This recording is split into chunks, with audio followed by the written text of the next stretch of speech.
बृहन्मुंबई महानगरपालिका माध्यमिक शिक्षण विभाग आयोजित शाळा बंद पण शिक्षण सुरू या उपक्रमांतर्गत आवाज आ रहा ऑनलाईन अध्ययनासाठी उपस्थित मुंबई महानगरपालिका माध्यमिक शाळांमधील तसेच राज्यातील इतर शाळांमधील या ऑनलाईन तासिकेला उपस्थित विद्यार्थ्यांचे मी श्री लीलाधर मोरे आपल्या सर्वांचं सहर्ष स्वागत करतो. मित्रांनो, मागच्या तासिकेला आपण कवी संदीप खरे यांची एक सुंदर अशी कविता अभ्यासली, जिचे नाव होते आपुले जगणे आपुले ओळख. मित्रांनो, आपण आपल्या पाठ्यपुस्तकातील कविता, पाठ, स्थूल वाचन अशा वेगवेगळ्या साहित्य प्रकारांचा अभ्यास करतो, ज्यात नाटक असते, ललित गद्य असते, निबंध असते. मित्रांनो, या पाठ, कविता, स्थूल वाचन, निबंध, नाटक, एकांकिका यांचा अभ्यास करत असताना आपल्याला हळूहळू ती कविता, तो पाठ आपल्या दैनंदिन जीवनाशी निगडीत असा वाटायला लागतो आणि असे होत असताना आपल्याला हळूहळू भाषेची आवड निर्माण होते. आपण त्या भाषेमध्ये रस घेतो. एखाद्या भाषेमध्ये रस वाटायला लागल्यानंतर किंवा ती भाषा आपल्याला आवडायला लागल्यानंतर आपण त्या भाषेचे वाचन करतो. वाचन करत असताना ती भाषा आपल्याला आकलन व्हावी यासाठी काही गोष्टी महत्त्वाच्या असतात. मग त्या गोष्टी कोणत्या असतात? तर आपल्याला कोणतीही भाषा असेल, मराठी असेल, हिंदी असेल, इंग्रजी असेल, उर्दू असेल किंवा आणखीन इतर भाषा असतील, त्या भाषा चांगल्या प्रकारे आकलन होण्यासाठी, समजण्यासाठी त्या भाषेची कौशल्य आपल्याला प्राप्त होणं गरजेचं आहे. मग भाषेची कौशल्य कोणती? ती भाषा मला चांगली कशी कळेल? तर त्या भाषेची जी कौशल्य आहेत, वाचन, लेखन, श्रवण, भाषण, संभाषण, आकलन आणि अभिव्यक्ती, ही कौशल्य जर आपल्याला प्राप्त झाली, तर आपल्याला ती भाषा आणखीन अधिक समजायला लागते आणि आपल्याला त्या भाषेमध्ये आणखीन जास्त रस वाटतो. मित्रांनो, ज्या प्रकारे आपल्याला नाटक, कविता, निबंध, एकांकिका यांची आवड निर्माण होते, तसेच आपल्याला भाषेच्या इतर गोष्टी देखील शिकणे महत्त्वाचे आहे. ज्यामुळे भाषेचं सौंदर्य आणि शुद्धता वाढते, त्या घटकांचा देखील आपल्याला अभ्यास करणं गरजेचं आहे. मग भाषेचे आणखीन इतर घटक कोणते आहेत, ज्यामुळे भाषेची सौंदर्य वाढतं, भाषेची शुद्धता वाढते? तर ते आहेत शब्दांच्या जाती, समास, अलंकार आणि वाक्प्रचार. मित्रांनो, याआधी आपण यातील बऱ्याच घटकांचा अभ्यास केलेला आहे. आज आपण वाक्प्रचार या घटकाचा अभ्यास करणार आहोत. मित्रांनो, कोणतीही गोष्ट समजून घेण्याच्या आधी त्या गोष्टीचं महत्त्व आपल्याला जर लक्षात आलं, तर आपल्याला ती गोष्ट शिकायला मज्जा येते. चला तर मग आज आपण वाक्प्रचारांचा अभ्यास करणार आहोत. मग वाक्प्रचारांचा अभ्यास करणं का महत्त्वाचं आहे? मी जर तुम्हाला आजच्या घडीला विचारलं, की आज मास्कचं महत्त्व का आहे? तर तुम्ही पटकन सांगाल, सर कोरोना सुरू आहे आणि मास्क वापरणं खूप महत्त्वाचं आहे. म्हणजे कोरोनाचा पासून बचाव करण्यासाठी आपल्याला मास्क वापरणं किंवा सामाजिक अंतर राखणं जसं गरजेचं आहे, तसं वाक्प्रचाराचा अभ्यास करणं का महत्त्वाचं आहे, ते आपण आता समजून घेणार आहोत. बघा, आपल्या मराठीच्या कृतीपत्रिकेत घटकनिहाय एकूण 5 घटक असतात. याआधी तुम्हाला माहिती असेल, की गद्य विभाग एकूण 18 गुणांसाठी, पद्य विभाग एकूण 16 गुणांसाठी, स्थूल वाचन 6 गुणांसाठी, व्याकरण किंवा भाषाभ्यास 16 गुणांसाठी आणि उपयोजित लेखन 24 गुणांसाठी. मित्रांनो, यात जर आपण बघितलं, गद्य म्हणजे काय? तर आपल्या पाठ्यपुस्तकातील धडे, त्या धड्यांवर आधारित आपल्याला गद्य विभागात 18 गुणांसाठी प्रश्न विचारले जातात. दुसरा विभाग आहे पद्य विभाग. पद्य विभाग म्हणजे काय? तुमच्या पाठ्यपुस्तकात ज्या कविता दिलेल्या आहेत, त्या कवितांवर आधारित तुम्हाला 16 गुणांवर प्रश्न विचारले जातात. तिसरा घटक आहे स्थूल वाचन. स्थूल वाचनावर आधारित तुमच्या पाठ्यपुस्तकात 4 पाठ दिलेले आहेत, ज्यापैकी एक पाठ यावर्षी 25% सिलेबस कमी झाल्यामुळे कमी करण्यात आलेला आहे आणि 3 पाठांवर आधारित तुम्हाला 6 गुणांसाठी प्रश्न विचारले जाणार. चौथा आणि महत्वाचा विभाग आहे व्याकरण किंवा भाषा अभ्यास, जो तुम्हाला 16 गुणांसाठी आहे. मी मगाशी म्हटल्याप्रमाणे जर तुम्हाला एखादी भाषा समजायची असेल, तिचं सौंदर्य समजायचं असेल किंवा तिची शुद्धता कळायची असेल, तर व्याकरणाचा आणि भाषा अभ्यासाचा अभ्यास करणं महत्वाचं आहे आणि त्यालाच आपल्याला 16 गुण आहेत. 5वा घटक आहे उपयोजित लेखन. या उपयोजित लेखनामध्ये पत्रलेखन, निबंध लेखन, जाहिरात लेखन आणि कथालेखन या घटकांचा समावेश होतो. तर अशी एकूण आपली 80 गुणांची प्रश्नपत्रिका असते, कृतीपत्रिका असते. आपल्याला इथं घटक 4 व्याकरण किंवा भाषा अभ्यास दिसतोय, जो 16 गुणांसाठी आहे. व्याकरण आणि भाषा अभ्यासात एकूण 2 उपघटक असतात, अ आणि आ. हा जो घटक आहे, तो व्याकरण घटकांवर आधारित याच्यात कृती असतात आणि हा जो घटक आहे, यावर भाषिक घटकांवर आधारित कृती असतात. 8 गुणांसाठी आणि 8 गुणांसाठी असतो. आपण वाक्प्रचाराचा अभ्यास किंवा वाक्प्रचारावर आधारित प्रश्न या घटकांमध्ये आपल्याला येणार आहेत आणि त्याला गुण आहेत 4.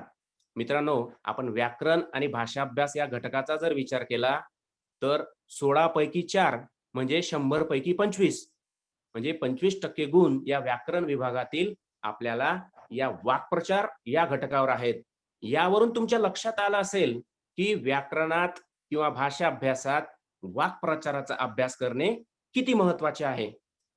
जर आपल्याला 4 गुण मिळणार असतील, तर आपल्याला नक्कीच वाक्प्रचार, त्यांचं महत्व, वाक्प्रचार शिकणं गरजेचं आहे.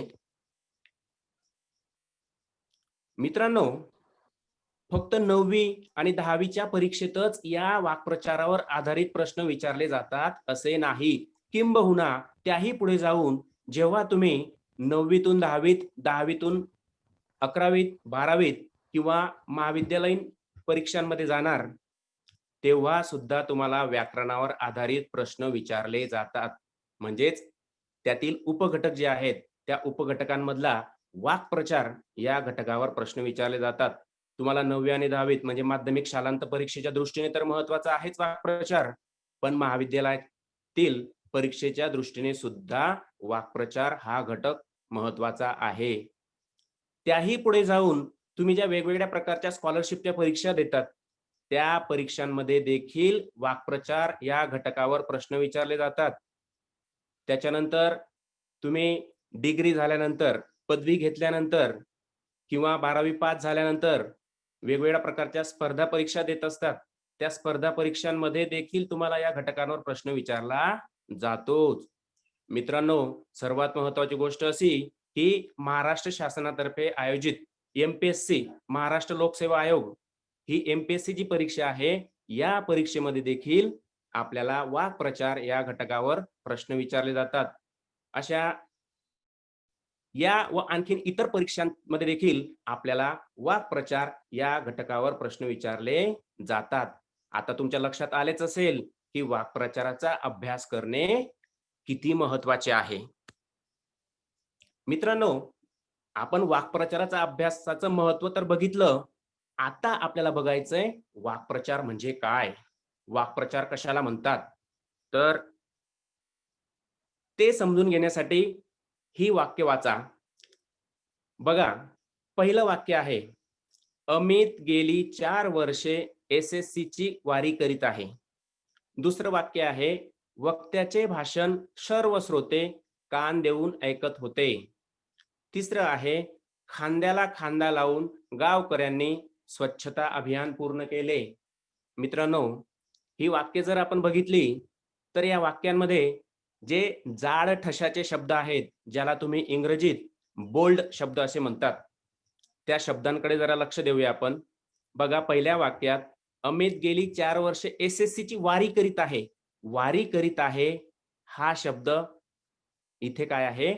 जाड ठशाचा आहे. दुसऱ्या वाक्यात कान देऊन ऐकत होते आणि तिसऱ्या वाक्यात खांद्याला खांदा लावून. या वाक्यांमध्ये जर आपण विचार केला, शब्दशः अर्थ घेतला, तर तो तिथं योग्य बसत नाही. पहिलं वाक्य बघूया. अमित गेली 4 वर्ष एस-एस-सीची वारी करीत आहे. आता वारी करीत आहे या शब्दाचा शब्दशः अर्थ काय आहे? जे लोक पांडुरंगाच्या, पंढरीच्या विठ्ठलाच्या दर्शनाला नेमाने जातात, दरवर्षी जातात, त्यांच्यासाठी हा शब्द प्रयोग वापरला जातो, वारी करीत आहे. पण इथे अमित एस-एस-सीची वारी करीत आहे म्हणजेच काय? तो गेली 4 वर्षापासून 10वीची परीक्षा नापास होत आहे आणि पुन्हा-पुन्हा परीक्षा देत आहे.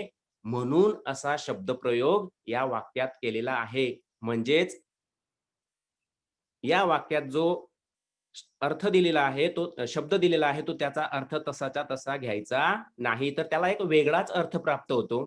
दुसऱ्या वाक्यात बघा, वक्त्याचे भाषण श्रोते कान देऊन ऐकत होते. कान देऊन ऐकत होते म्हणजे काय? आपण त्यांना कान दिलेले असतात का? नाही. तर लक्षपूर्वक ऐकत होते. म्हणून इथे असा शब्दशः अर्थ न घेता त्या शब्दाला एक वेगळाच अर्थ प्राप्त होतो.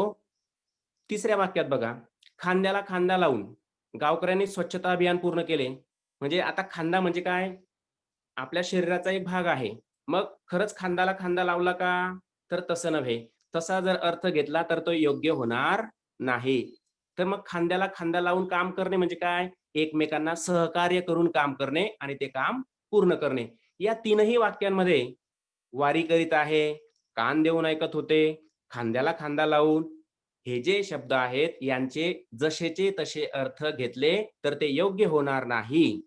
म्हणून त्या शब्दांना एक वेगळाच अर्थ प्राप्त होतो. त्यालाच मराठीमध्ये अभिधा शक्ती, व्यंजना शक्ती आणि लक्षणा शक्ती अशा वेगवेगळ्या प्रकारच्या शक्ती आहेत. तर इथे आपल्याला एक गोष्ट लक्षात आली असेल, की कोणत्याही शब्दाचा, वाक्याचा शब्दशः अर्थ न घेता एक त्याला वेगळाच अर्थ प्राप्त झालेला असतो. त्याला वाक्प्रचार असे आपण म्हणतो. मग वाक्प्रचाराची व्याख्या कशी करता येईल? भाषेत असे काही शब्द किंवा शब्दसमूह येतात, की त्यांचा शब्दशः अर्थ घेऊन चालत नाही. रूढीने किंवा परंपरेने त्यांना त्यांच्या मूळ अर्थापेक्षा वेगळाच अर्थ प्राप्त झालेला असतो व तोच भाषेत रूढ होऊन बसतो. अशा रीतीने शब्दशः होणाऱ्या अर्थापेक्षा भिन्न व विशिष्ट अर्थाने रूढ होऊन बसलेल्या शब्दसमूहाला आपण वाक्प्रचार असे म्हणतो. मित्रांनो, यालाच कोणी वाक्संप्रदाय असे देखील म्हणतात. तुमच्या लक्षात आलेच असेल आता, की वाक्प्रचार म्हणजे काय? आता आपण वाक्प्रचाराची काही उदाहरणे बघणार आहोत. मित्रांनो बघा, पहिला वाक्प्रचार आहे गुडघे टेकणे. त्याचा अर्थ आहे शरण येणे. आता इथं गुडघे टेकणे म्हणजे काय? खरंच गुडघे टेकणे का? तर नव्हे. आपल्याला लक्षात आलं, की आपल्याला आता शब्दशः अर्थ घ्यायचा नाही, तर त्याचा एक वेगळाच अर्थ प्राप्त होतो. रूढीने किंवा परंपरेने तो अर्थ आपल्याला घ्यायचा आहे. तर गुडघे टेकणे म्हणजे काय? शरण येणे. कसब दाखवणे म्हणजे काय? कौशल्य दाखवणे. तगादा लावणे म्हणजे काय? पुन्हा पुन्हा विचारणे. निकाल लावणे या वाक्प्रचाराचा अर्थ आहे संपवणे. आणि 5वा आहे पिच्छा पुरवणे म्हणजे एखाद्या गोष्टीचा सतत आग्रह धरणे. मित्रांनो, आपण वाक्प्रचाराचं महत्त्व, वाक्प्रचाराचे वाक्प्रचार म्हणजे काय आणि वाक्प्रचाराची काही उदाहरणं बघितली. सर्वात महत्त्वाची गोष्ट आता अशी आहे, की आम्हाला परीक्षेत कशाप्रकारे प्रश्न विचारले जातात? कोणकोणत्या प्रकारे प्रश्न विचारले जातात? तर ते 6 प्रकारे प्रश्न आपल्याला विचारले जातात. मूल्यमापन कृती आपल्याला 6 प्रकारे विचारले जातात. त्याच्यातला पहिला प्रकार आहे वाक्प्रचाराचा अर्थ सांगून वाक्यात उपयोग करा. दुसरा प्रकार आहे खालील वाक्यात योग्य ठिकाणी कंसातील योग्य वाक्प्रचार वापरून वाक्य पुन्हा लिहा. तिसरा प्रकार आहे वाक्प्रचार व त्यांचे अर्थ यांच्या जोड्या जुळवा. चौथा प्रकार आहे खालील वाक्यातील वाक्प्रचार शोधून लिहा. 5वा आहे पुढील अर्थासाठी योग्य वाक्प्रचाराची निवड करा. 6वा आहे पुढील वाक्प्रचारासाठी योग्य अर्थाची निवड करा. तर अशा 6 प्रकारच्या मूल्यमापन कृती आपल्याला परीक्षेत विचारल्या जाऊ शकतात. यातील सर्वात महत्त्वाच्या ज्या मूल्यमापन कृती आहेत, त्या पहिली, दुसरी आणि तिसरी आहे. शक्यतो 4थ्या, 5व्या आणि 6व्या कृतीवर तुम्हाला प्रश्न क्वचित विचारले जातील. आपण आता क्रमाने एक मूल्यमापन कृतीचा अभ्यास करूया. पहिली मूल्यमापन कृती आहे वाक्प्रचाराचा अर्थ सांगून वाक्यात उपयोग करा. बघा, अशा प्रकारे तुम्हाला परीक्षेत प्रश्न विचारले जातील. वाक्प्रचाराचा अर्थ सांगून वाक्यात उपयोग करा. परीक्षेत प्रश्नपत्रिकेत तुम्हाला प्रश्नात 4 वाक्प्रचार दिलेले असतात. त्यापैकी 4 मधून 2 वाक्प्रचारांचा अर्थ सांगून आपल्याला वाक्यात उपयोग करायचा असतो. आता इथे 4 वाक्प्रचार दिलेले आहेत. पहिला आहे कंठस्नान घालणे, दुसरा आहे झोपमोड होणे, तिसरा आहे वस्तुपाठ घालून देणे आणि चौथा आहे माशा मारणे. मग आपल्याला त्याची उत्तर कशा प्रकारे लिहायची, की जेणेकरून आपल्याला 2चे 2 मार्क मिळतील. अर्थाला 1 गुण आणि वाक्याला 1 गुण. आता कंठस्नान घालणे, त्याचा अर्थ आहे ठार मारणे. वाक्य बघा, वाक्यात उपयोग: भारतीय वीर जवानांनी सीमारेषेवर दहशतवाद्यांना कंठस्नान घातले. मित्रांनो, महत्वाची गंमत अशी, की इथे विद्यार्थी आपण आताच व्याख्या बघितली, की अर्थाने जो वाक्प्रचाराचा अर्थ आहे तो जसाचा तसा न घेता त्याला एक वेगळाच अर्थ प्राप्त झालेला असतो. म्हणून आपल्याला तो अर्थ लक्षात येण्यासाठी अभ्यास करणे खूप गरजेचं आहे. मागच्या वर्षी एका विद्यार्थ्याने कंठस्नान याचा शब्दशः अर्थ घेतला आणि तसाच अर्थ आणि वाक्यात उपयोग केला. मग त्यानं काय लिहिलं होतं? अर्थ कंठस्नान घालणे. अर्थ लिहिलं त्या विद्यार्थ्याने, कंठ म्हणजे काय? गळा, आणि स्नान म्हणजे काय? अंघोळ. त्याने लिहिलं होतं गड्याच्या खालून अंघोळ घालणे, असा अर्थ लिहिलेला होता. तर तो चुकीचा झाला. आणि वाक्यात उपयोग काय केला होता? सोनूच्या आईला सोनूने गड्याच्या खालून अंघोळ घातली. तर असं न करता आपण वाक्प्रचाराचा अर्थ व्यवस्थित लिहिणे आणि वाक्यात उपयोग जर व्यवस्थित केला तर आपल्याला अर्थाला 1 गुण आणि वाक्याला 1 गुण मिळू शकतो. शब्दशः अर्थ न घेता त्या वाक्प्रचाराचा अर्थ सांगून वाक्यात उपयोग करणं गरजेचं आहे. दुसरा वाक्प्रचार बघा, झोपमोड होणे. अर्थ आहे मध्ये मध्ये जाग येणे. वाक्य बघा, बाहेर मुलांच्या कलकलाटामुळे दुपारी निवांत झोपलेल्या आजोबांची झोपमोड झाली. जो वाक्प्रचार आहे त्या वाक्प्रचाराचा वाक्यात उपयोग करून त्याच्या खाली अंडरलाईन मारणं गरजेचं आहे. जर तुम्ही अशा प्रकारे व्यवस्थित वाक्याचा अर्थ लिहिला आणि त्याचा उपयोग केला, वाक्प्रचाराचा अर्थ व्यवस्थित लिहिला आणि वाक्यात उपयोग व्यवस्थित केला, तर तुम्हाला अर्थाला 1 गुण आणि वाक्याला 1 गुण मिळणार. तिसरा वाक्प्रचार बघूया. दुसरा वाक्प्रचार तोच, झोपमोड होणे. अर्थ बरोबर लिहिलेला आहे, मध्ये मध्ये जाग येणे, त्याला बरोबर 1 गुण मिळणार. पण इथं काय केलंय, काही विद्यार्थी काय करतात, वाक्यात चूक झालेली आहे, वाक्य लिहिताना चूक झाली आणि त्यामुळे आपल्याला 0 मार्क मिळतो. वाक्यात काय चूक झाली बघा, बाहेर मुलांच्या कलकलाटामुळे दुपारी निवांत झोपलेल्या आजोबांना मध्ये मध्ये जाग आली. काही विद्यार्थी काय करतात, अर्थाचा वाक्यात उपयोग करतात, तर ते योग्य नाही. वाक्य जरी बरोबर लिहिले असेल पण वाक्प्रचाराचा वाक्यात उपयोग करणं अपेक्षित होतं, तिथं अर्थाचा उपयोग झाला म्हणून इथे काय झालं, 1 मार्क गेला. असं न करता आपण वाक्प्रचाराचाच वाक्यात उपयोग करणं गरजेचं होतं. मग बरोबर कसं येणार आणि उत्तर कसं बरोबर लिहिणार आणि 2चे 2 मार्क तुम्हाला कसे मिळणार? अर्थ बरोबर लिहिलाय, मध्ये मध्ये जाग येणं. बाहेर आणि वाक्य बघा, बाहेर मुलांच्या कलकलाटामुळे दुपारी निवांत झोपलेल्या आजोबांची झोपमोड झाली. इकडे काय लिहिलेलं होतं, मध्ये मध्ये जाग आली म्हणून मार्क गेला. इथं जर तुम्ही बरोबर वाक्प्रचाराचाच उपयोग केला तर बरोबर तुम्हाला दोघांना 1-1 गुण मिळणार. ही गोष्ट सर्वांनी लक्षात ठेवायची आहे, की अर्थाचा उपयोग न करता आपण वाक्प्रचाराचाच वाक्यात उपयोग करायचा आहे. तिसरा वाक्प्रचार बघूया, वस्तुपाठ घालून देणे. आता शब्दशः अर्थ जर घेतला, वस्तू म्हणजे काय, काहीतरी आपल्या घरातल्या वस्तू, आणि पाठ म्हणजे काय, आपण मांडतो तो पाठ. तर तसा शब्दशः अर्थ न घेता याचा अर्थ आहे आदर्श घालून देणे. आणि वाक्यात उपयोग आहे जनसेवा हीच ईश्वर सेवा, याचा गाडगे महाराजांनी वस्तुपाठ घालून दिला. असं जर उत्तर तुम्ही लिहिलं तर तुम्हाला अर्थाला 1 गुण आणि वाक्याला 1 गुण मिळणार. मित्रांनो, काही विद्यार्थी कशा चुका करतात आणि त्यांचे मार्क कसे जातात बघा. वस्तुपाठ घालून देणे म्हणजेच आदर्श घालून देणे. बरोबर? 1 गुण मिळाला. वाक्य बघा, जनसेवा हीच ईश्वर सेवा याचा गाडगे महाराजांनी वस्तुपाठ घालून देणे. आता तुम्हाला प्रश्न पडेल, सर बरोबर आहे. वाक्प्रचाराचाच वाक्यात उपयोग केलेला आहे. मग इथं कसा काय 0 मार्क भेटला? मार्क कुठं गेला? तर इथं काय चूक केलेली आहे? क्रियापदाचा वापर व्यवस्थित केलेला नाही, म्हणून आपला 1 गुण इथं गेलेला आहे. मग क्रियापदाचा वापर आपण कसा करायला हवा होता? जनसेवा हीच ईश्वर सेवा याचा गाडगे महाराजांनी वस्तुपाठ घालून दिला.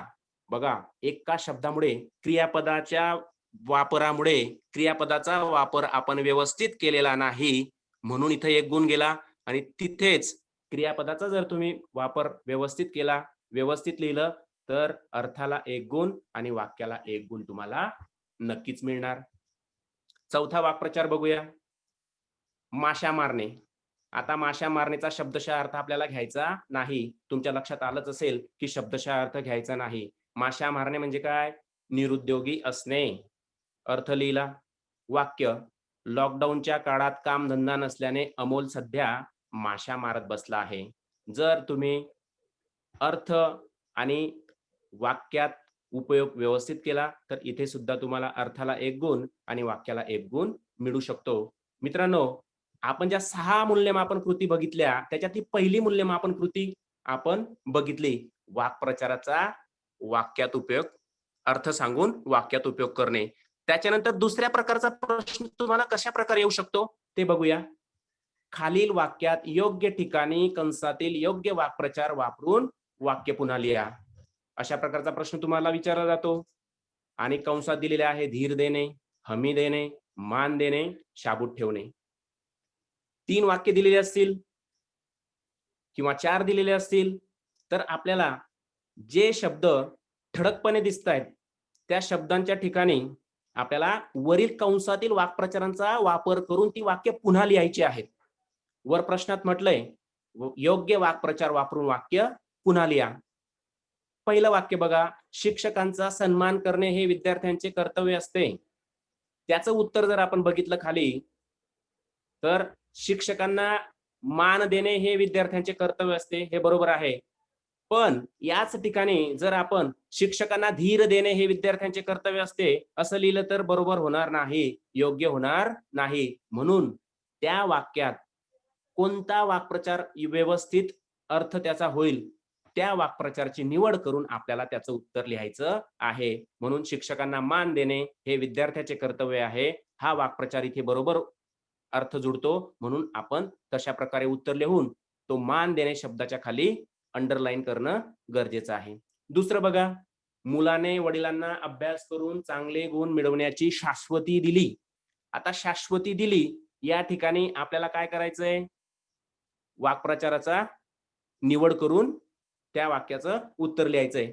मग काय आहे उत्तर? मुलाने वडिलांना अभ्यास करून चांगले गुण मिळवण्याची हमी दिली.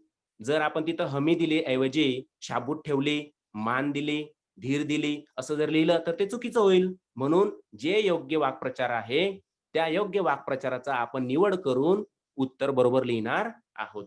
तिसरं वाक्य बघा, सामान्य जनतेचे हक्क सुरक्षित राहावेत म्हणून अनेक समाजसेवकांनी अहोरात्र कष्ट घेतले. उत्तर बघा, तिसरं, सामान्य जनतेचे हक्क शाबूत राहावेत म्हणून समाजसेवकांनी अहोरात्र कष्ट घेतले. तर हा जो दुसरा प्रकार आहे मूल्यमापन कृतीचा, यात तुम्हाला कंसात काही वाक्प्रचार दिलेले असतील, त्यांचा खालील दिलेल्या वाक्यांमध्ये योग्य उपयोग करून ती वाक्य पुन्हा लिहायची असतात. जर तुम्ही अशा प्रकारे उत्तर लिहिली तर तुम्हाला पूर्ण गुण मिळू शकतात. त्यानंतर तिसऱ्या प्रकारची मूल्यमापन कृती जी आहे ती कशा प्रकारे विचारली जाईल ते बघूया. बघा, वाक्प्रचार व त्यांचे अर्थ यांच्या योग्य जोड्या जुळवा. मित्रांनो, तुम्हाला अ गट आणि ब गट अशा 2 प्रकारे जोड्या दिलेल्या असतील आणि जोड्या जुळवायला सांगितलेले जाईल. अ गटात आहे बघा, चाहूल येणे, सार्थक होणे, थक्क होणे, विचारपूस करणे, भान विसरणे. आणि ब गट आहे चौकशी करणे, गुंग होणे, अंदाज येणे, धन्य वाटणे, चकित होणे. आपल्याला आता उत्तर लिहायचं आहे म्हणून आपण अ गट जसाच्या तसा लिहून टाकलेला आहे. चाहूल येणे. आता आपल्याला चाहूल येणे म्हणजे काय? त्याचा योग्य वाक्प्रचार काय आहे? त्याचा योग्य अर्थ काय आहे? अ गटात वाक्प्रचार दिलेत आणि इकडे त्यांचे अर्थ दिलेत. आपल्याला काय करायचं आहे? जोड्या जुळवायच्या आहेत. चाहूल येणे या वाक्प्रचाराचा योग्य अर्थ काय आहे? आपण वाचन करून चाहूल येणे म्हणजे चौकशी करणे का? नाही. चाहूल येणे म्हणजे गुंग होणे का? नाही. चाहूल येणे म्हणजे अंदाज येणे का? बरोबर. चाहूल येणे म्हणजे काय? अंदाज येणे. त्या चाहूल येण्याच्या समोर आपण लिहिले अंदाज येणे. तसंच सार्थक होणे म्हणजे काय? धन्य वाटणे. तिसरं थक्क होणे म्हणजे काय? चकित होणे. आणि विचारपूस करणे म्हणजे काय? चौकशी करणे. भान विसरणे म्हणजे काय? गुंग होणे. अशा प्रकारे जर आपण व्यवस्थित त्या वाक्प्रचाराचा जो अर्थ आहे, त्याच्या समोर त्याच्या अर्थाचा त्याचा जो अर्थ आहे, तो जर लिहिला, तर आपल्याला त्या प्रश्नात पूर्ण गुण मिळू शकतात. त्यानंतर आपल्याला चौथ्या प्रकारची मूल्यमापन कृती कशाप्रकारे विचारली जाईल, ते बघूया. बघा, चौथ्या प्रकारची मूल्यमापन कृती क्वचितच विचारली जाते. मी तुम्हाला मगाशी म्हटल्याप्रमाणे पहिला, दुसरा आणि तिसरा जो प्रकार आहे, त्या प्रकारच्या मूल्यमापन कृती आपल्याला परीक्षेत जास्त प्रमाणात विचारल्या जातात. तरी सुद्धा आपल्याला सर्व अभ्यास करून ठेवणं गरजेचं आहे. जर अशा प्रकारची मूल्यमापन कृती परीक्षेत विचारली गेली, तर आपल्याला लिहिता यावी. बघा, खालील वाक्यातील वाक्प्रचार शोधून लिहा. म्हणजे खाली जी वाक्य दिलेली आहेत, त्या वाक्यांमध्ये वाक्प्रचार कोणते आहेत, ते आपल्याला ओळखता यायला पाहिजे आणि ते आपल्याला लिहायचे आहेत. बघा, प्रश्न दिलेले असतात. लोकांना कोरोना आजारावर लसीसाठी आणखी काही दिवस प्रतीक्षा करावी लागेल. या वाक्यात कोणता वाक्प्रचार आहे? तर आपल्या लगेच लक्षात येते, प्रतीक्षा करणे. आता काही-काही विद्यार्थी काय करतात? प्रतीक्षा करावी, असं जर उत्तर लिहिलं, तर आपलं ते चुकीचं ठरेल. म्हणून कोणतंही वाक्य लिहिताना क्रियापदाचा वापराकडे लक्ष दिलं गेलं पाहिजे. तर या पहिल्या वाक्यात जो वाक्प्रचाराचा वापर केला आहे, तो आहे प्रतीक्षा करणे. दुसरं वाक्य आहे, सहलीच्या वेळी शिस्तभंग होऊ नये, याकडे शिक्षकांचा कटाक्ष असतो. या वाक्यात कोणता वाक्प्रचार आहे? आपल्याला वाक्प्रचार शोधायचे आहेत वाक्यातले. तर आपण शोधून लिहिला कटाक्ष असणे. आता कटाक्ष असतो असं न लिहिता आपण काय लिहिणार? कटाक्ष असणे. तिसरं वाक्य आहे, दोन व्यक्तीतील संवादांचा तिसऱ्या व्यक्तीने कानोसा घेणे अयोग्य आहे. आता या वाक्यात कोणता वाक्प्रचार आहे? कानोसा घेणे हा काय आहे? वाक्प्रचार आहे. चौथ्या वाक्यात कारण नसताना हुकूमत गाजवणाऱ्या व्यक्ती इतरांच्या नजरेतून उतरतात. आता या वाक्यात बघा, हुकूमत गाजवणाऱ्या हे जे आहे, हा वाक्प्रचार आहे. पण आपण त्याला हुकूमत गाजवणाऱ्या असं जर लिहिलं, तर ते चुकीचं ठरेल. म्हणजे आपण क्रियापदाचा वापर व्यवस्थित करायला हवा. मग आपण लिहिणार हुकूमत गाजवणे. मित्रांनो, हे जे चौथं वाक्य तुम्हाला दिसतंय, याच वाक्यात आणखीन एक वाक्प्रचार दडलेला आहे, लपलेला आहे आणि मग तो कोणता आहे? हुकूमत गाजवणारा, हुकूमत गाजवणे हा एक आणि दुसरा नजरेतून उतरणे हा दुसरा वाक्प्रचार त्यात दडलेला आहे. जर तुम्ही नजरेतून उतरणे हा लिहिला, तरी तुमचं उत्तर योग्य असेल. पाचव्या प्रकारचे मूल्यमापन कृती जी आहे, ती कशा प्रकारे असेल ते बघा. पुढील अर्थासाठी योग्य वाक्प्रचाराची निवड करा. आता तुम्हाला वाक वाक्प्रचार पर्याय दिलेले आहेत आणि अर्थ प्रश्न दिलेले आहेत. म्हणजे अर्थासाठी योग्य वाक्प्रचाराची निवड करायची आहे. ही गोष्ट आपण समजून घ्यायला हवी, की प्रश्न काय विचारलेला आहे. जर आपल्याला प्रश्न नीट समजला, तर आपल्याला उत्तर बरोबर लिहिता येईल. म्हणून आपण प्रश्न आधी नीट समजून घेतला. पुढील अर्थासाठी वाक्प्रचाराची निवड करा. मग आता पहिलं काय आहे? सुसंगत वाटणे. पर्याय काय आहेत? सुसंगत वाटणे म्हणजे डोळ्यात भरणे किंवा विसंगत वाटणे. तर आपल्याला लगेच लक्षात येतं. सुसंगत न वाटणे म्हणजे काय? विसंगत वाटणे. बरोबर. दुसरं आहे पाया घालणे. पाया घालणे म्हणजे काय? 2 पर्याय दिलेले आहेत. पेव फुटणे का मुहूर्तमेढ रोवणे? मग पाया घालणे म्हणजे त्याचं योग्य उत्तर आहे मुहूर्तमेढ रोवणे. तिसरं आहे लक्ष वेधणे. लक्ष वेधणेचा योग्य वाक्प्रचार काय आहे? शिरोधार्य मानणे का नजरेत भरणे? तर लक्ष वेधणे म्हणजे काय? नजरेत भरणे. मित्रांनो, इथं आपण काय केलं? अर्थासाठी वाक्प्रचारची निवड केली. बरोबर? आता 6व्या प्रकारची कृती कशी असेल? तर ती याच्या उलट असेल. बघा, पुढील वाक्प्रचारासाठी योग्य अर्थाची निवड करा. तुमच्या लक्षात येतंय ना, की 5व्या प्रकार काय आहे? पुढील अर्थासाठी योग्य वाक्प्रचाराची निवड करा आणि 6व्या प्रकारची मूल्यमापन कृती आहे, पुढील वाक्प्रचारासाठी योग्य अर्थाची निवड करा. असे उलट-सुलट प्रकारचे प्रश्न तुम्हाला परीक्षेत विचारले जाऊ शकतात. म्हणून मी आधीच सांगितल्यानुसार प्रश्नाचं नीट वाचन करा, प्रश्न नीट समजून घ्या. प्रश्नातच उत्तर दडलेलं असतं. फक्त आपल्याला प्रश्न कळण्याचाच उशीर असतो. तर इथे आपल्याला काय करायचे आहे? वाक्प्रचारासाठी योग्य अर्थाची निवड करायची आहे. पर्याय दिलेले असतील. त्या वाक्प्रचारासाठी आपण योग्य अर्थाची निवड करून लिहायची आहे. आता पहिला वाक्प्रचार आहे फळ मिळणे. मग त्याचा योग्य अर्थ काय आहे? कार्य यशस्वी होणे का खायला मिळणे? तर फळ मिळणे म्हणजे काय? कार्य यशस्वी होणे. दुसरा आहे विहार करणे. विहार करणे म्हणजे काय? संचार करणे की फिरून येणे? मग योग्य उत्तर आहे संचार करणे. म्हणून आपण विहार करणेच्या पुढे लिहिले संचार करणे. तिसरं आहे तोंड सुख घेणे. तोंड सुख घेणे म्हणजे काय? खूप बडबडणे. अशा प्रकारे आपण वाक्प्रचाराच्या पुढे त्यांच्या योग्य अर्थाची निवड केली आणि उत्तर लिहिलं, की आपल्याला पूर्ण गुण मिळू शकतात. मित्रांनो, आज आपण वाक्प्रचार, वाक्प्रचाराचं महत्त्व आणि मूल्यमापन कृती यांचा अभ्यास केला. सर्वांनी ऐकून घेतलं त्याबद्दल सर्वांचे धन्यवाद. मित्रांनो, घरी राहा, सुरक्षित राहा, काळजी घ्या आणि अभ्यास करा. आपल्या मुंबई महानगरपालिकेने हा जो ऑनलाईन अध्ययन अध्यापनाचा उपक्रम सुरू केलेला आहे, आमच्या या मुंबई महानगरपालिकेच्या bmcedu.9 किंवा bmcedu.10 10वीच्या विद्यार्थ्यांसाठी हे जे YouTube चॅनल आहेत, त्या YouTube चॅनलला लाईक करा, सबस्क्राईब करा आणि अध्ययनाचा आनंद घ्या.